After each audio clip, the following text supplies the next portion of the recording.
Hi all, this video is basically in response to a request that I received from a fellow YouTuber and Sega Saturn Magazine fan called Idle05. And basically I'm just going to be taking a look through issue number 2 of the official UK Sega Saturn Magazine. Now this is actually a recent eBay pickup of mine. It was one of only 2 issues that I'm left to pick up in order to have a complete run of the magazine. So I was fortunate enough to win this on eBay. So yeah, just taking a look through the magazine itself then. On the cover we have Virtua Cop leading the way.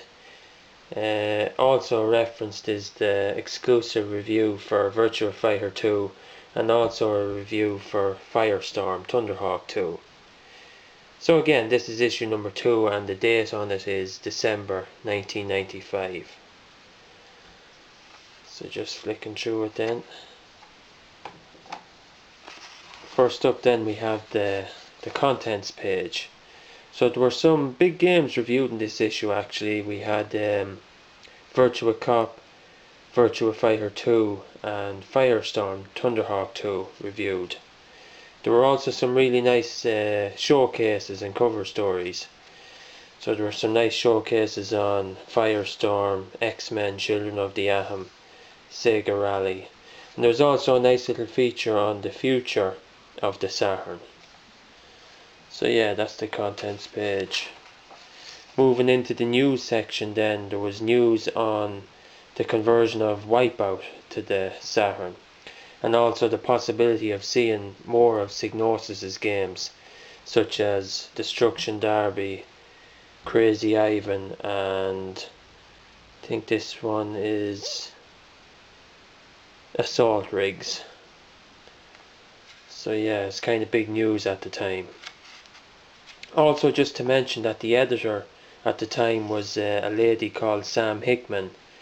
Later on in the magazine, Richard Ledbetter would go on to become the editor, and he's probably, you know, the more best known of the editors of this magazine. So just continuing on then, there was news of Neo Geo's games heading to Saturn. Some breaking news on Virtua Fighter 3.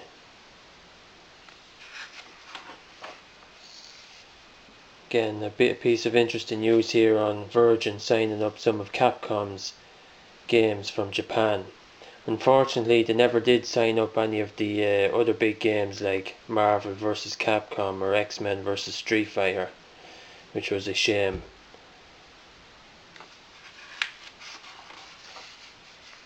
Again, just some other brief news there on Virtua Fighter 2 and the Sega Rally releases.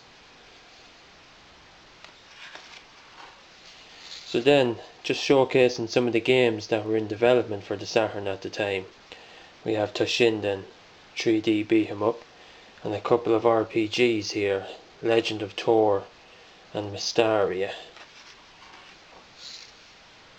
A few more puzzle games there. Baku Baku in particular is very enjoyable. A game here that I don't actually think got released called Fada. Not quite sure what it is. It looks like an RPG, but I don't ever think it did get a release. Just a brief section on Sky Target in the arcade, which was also later converted to the Saturn. And an advert here then on some of the Saturn's peripherals. So then moving on, we have a look at Fighting Vipers, the coin-op version. And again, this would later be converted pretty successfully to the Saturn. So just one of AM2's successful games that they released on the Saturn. That's Worms, The Horde, Solar Eclipse and Blazing Dragons.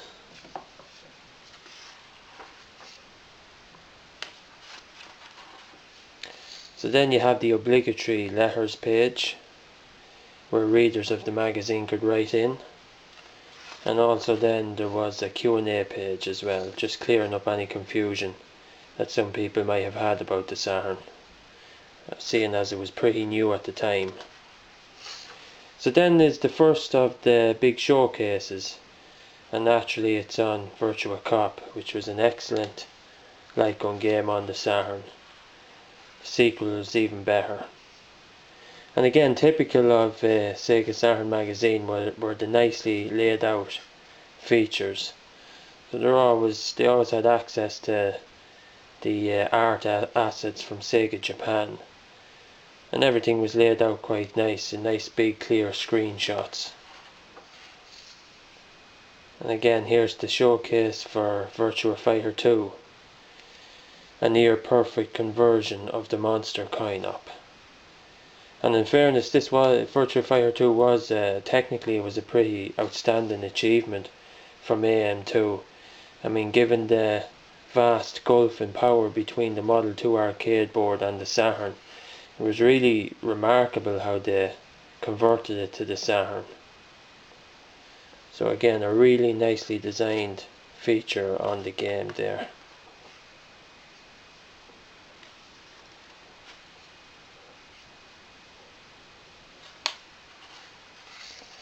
So next up then is the feature on the future of the Saturn, where basically they tried to dispel some of the myths behind the Saturn, such as the fact that it couldn't handle texture mapping and that it wasn't great with polygons. So it's not a massively in-depth feature, but it was enjoyable enough all the same to read. Then next up is one of my personal favourite games on the Saturn, which is Firestorm Thunderhawk 2. I remember this was one of the very first games I actually played on the system, and I absolutely loved it back then. Graphically it was really nice, had really high production values for its time, I thought. Again, another really cool spread on X-Men Children of the Atom, which was a pretty cool 2D beat 'em up from Capcom.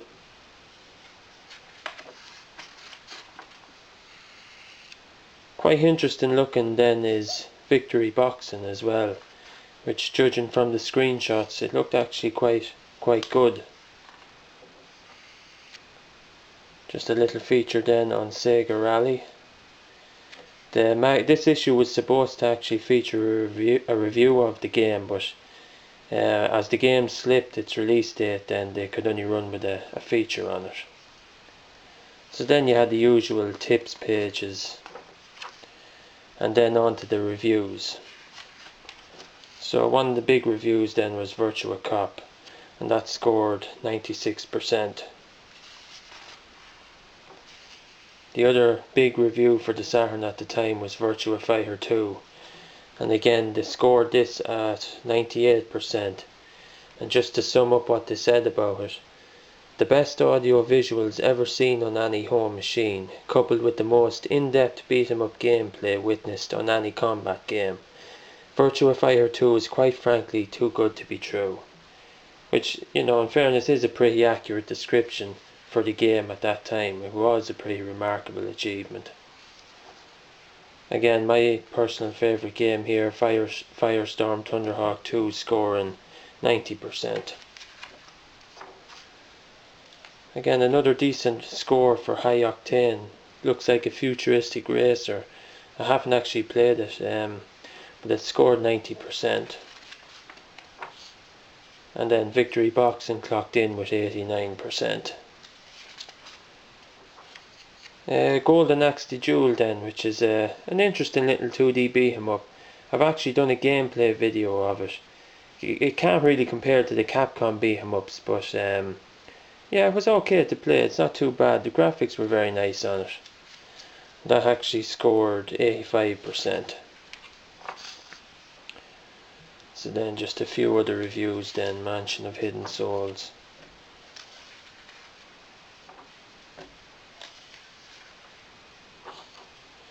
And then just at the end of the magazine then are the 16-bit reviews for the Mega Drive. The magazine did used to cover some Mega Drive games before it eventually phased out this section.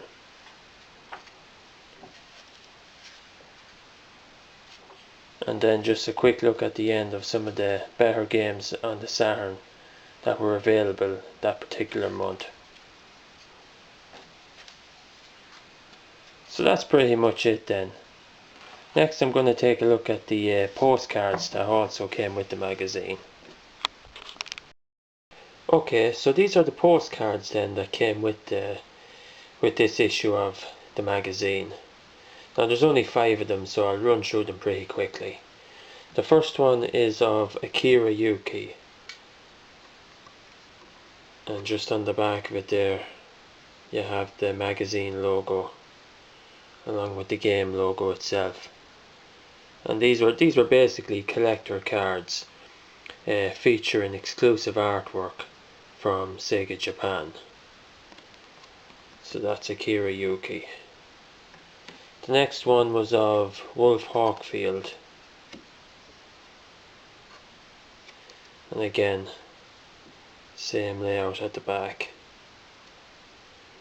The next one then was of Jeffrey McWild.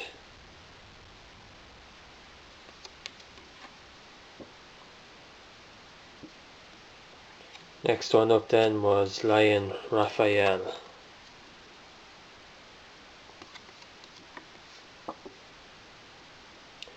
And then finally there is Shun-Di. So yeah, those are the postcards that came with the magazine, and thankfully they're all in excellent condition as well. So it was cool that the seller really kept them in great condition.